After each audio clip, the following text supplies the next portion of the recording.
உலகெங்கும் கிறிஸ்தவர்கள் இயேசுவின் பாடுகளை அனுசரித்துக் கொண்டிருக்கும் 40 நாட்கள் தான் தபசு காலம்.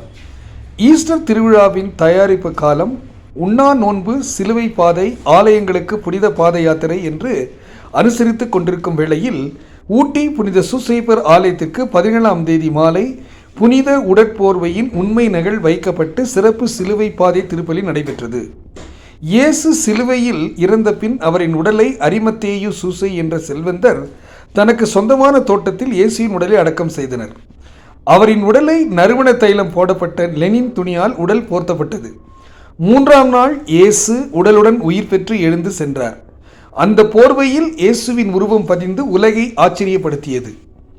இந்த இயேசுவின் உடற்போர்வை இத்தாலி நாட்டில் உள்ள தூரின் நகரில் நார்மடி என்ற இடத்தில் புனித திருமுழுக்கு யோவான் பேராலயத்தில் பாதுகாக்கப்பட்டு வருகிறது. ஷவுட் ஆஃப் டியூரின் என்று அழைக்கப்படும் அந்த புனித அடக்க துணியின் உண்மை நகல் ஊட்டிக்கு கொண்டு வரப்பட்டது. கேரள மாநிலம் வயநாட்டில் உள்ள அம்பலவயல் செயின்ட் மார்ட்டின் ஆலய பங்குகுரு சாக்கோ மற்றும் சேரம்பாடி புனித செபஸ்டியன் ஆலய பங்குகுரு சில்வெஸ்டர் இயேசுவின் புனித உடற்போர்வையின் உண்மை நகலை எடுத்து வந்து அதன் முக்கியத்துவத்தை விளக்கினர். அனைத்து ஏற்பாடுகளையும் புனித சூசையப்பர் ஆலய பங்குகுரு சிஜோய் ஜார்ஜ் மற்றும் பங்கு குழு செய்திருந்தனர். இரவு 11:30 வரை பக்தர்கள் வந்த வண்ணம் இருந்தனர். அனைவரின் வேண்டுகோளுக்கு இணங்க செவ்வாய்க்கிழமை மாலை 6 மணி முதல் இரவு 10 மணி வரை புனித உடற்போர்வை உண்மை நகல் மக்களின் வணக்கத்திற்கு வைக்கப்பட்டது.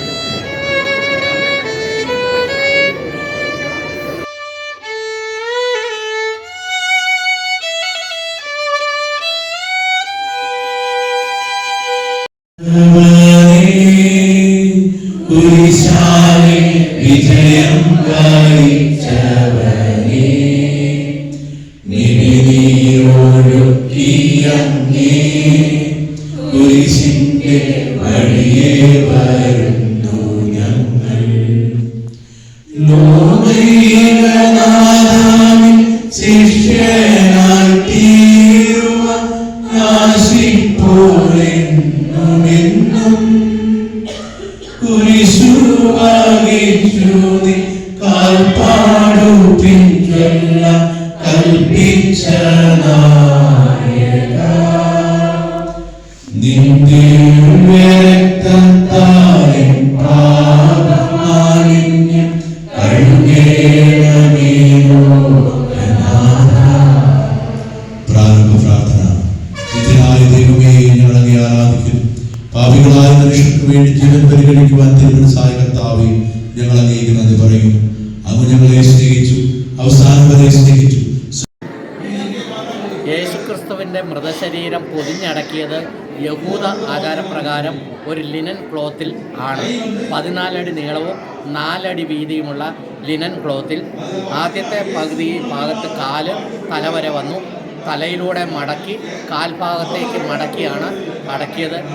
ഉത്ഥാന സമയത്ത് ആണ് രക്തപങ്കിലമായ ഈ നിഴൽ ചിത്രം ഈ തുണിയിൽ പതിഞ്ഞത്. 1550 മുതൽ ഈ തിരുക്കച്ച ഇറ്റലിയിലെ ടൂറിൻ പള്ളിയിലാണ് സൂക്ഷിച്ചിരിക്കുന്നത്. ഇന്നും അതിൻ്റെ ഒറിജിനൽ അവിടെ സൂക്ഷിച്ചിരിക്കുന്നു. 2010 1978 സ്ഥാപിതമായ സ്റ്റർപ്പ് എന്ന സംഘടന, അതിൽ 33 ശാസ്ത്രജ്ഞന്മാർ 30 വർഷം ശാസ്ത്ര നിരീക്ഷണ പരീക്ഷണങ്ങൾ നടത്തിയതിൻ്റെ ഫലമായിട്ട് അതിൻ്റെ പഠനങ്ങൾ പുറത്തു വന്നു. അതിൻ്റെ വെളിച്ചത്തിൽ 2010 இப்போ நம்ம இந்த சர்ச்சுக்குள்ளே பார்க்குற அந்த துணிக்கு பேர் ஷவுட் ஆஃப் தூரின்னு சொல்லுவாங்க. இது இத்தாலியில் இருக்கிற தூரின் ஒரு ஆலயத்தில் ஒரு வெள்ளி பெட்டியில் பாதுகாக்கப்படுற இயேசுவை அடக்கம் பண்ணப்போ அவரை போத்தி இருந்த துணி இது அப்படின்னு நிறைய சர்ச்சைகளுக்கு அப்புறமா இது கண்டுபிடிக்கப்பட்டிருக்கு. 1990களில் இதை வெட்டி எடுக்கும் பொழுது அது பழைய துணி இல்லைன்னு சொல்லப்படுகிறது. 2010க்கு அப்புறமா ஒரு 33 அறிவியல் ஆராய்ச்சியாளர்கள் 30 வருஷமாக கண்டுபிடிச்சதுக்கப்புறமா அதனுடைய மேனுஸ்கிரிப்ட் ஒன்று 2010 வெளிவிடுறாங்க. இது இயேசுவை உண்மையிலேயே அடக்கம் பண்ணப்பட்டவ மூடியிருந்த துணி தான் சொல்லப்படுகிறது. ஏன்னா அதில் பதியப்பட்டிருக்க அந்த உருவங்கள், அதில் இரத்த கரைகள், அது மேலே இருக்கிற எல்லா விஷயங்களும் சேர்ந்து பார்க்கும் பொழுது அது இயேசுனுடைய உடலை மூடியிருந்த துணி தான் அப்படின்னு சொல்லப்படுறாங்க. இந்த துணி எப்படின்னா 14 அடி நீளமும் 4 அடி அகலமும் இருக்குது. ஒரு யூதனை அடக்கம் பண்ணும்போது அப்படி தான் பண்ணுவாங்க. ஒரு கல்லறைக்குள்ளே வைக்கும்போது முதல்ல துணியை வச்சிடுறாங்க, கால் பகுதி முன்னாடி வருது. இது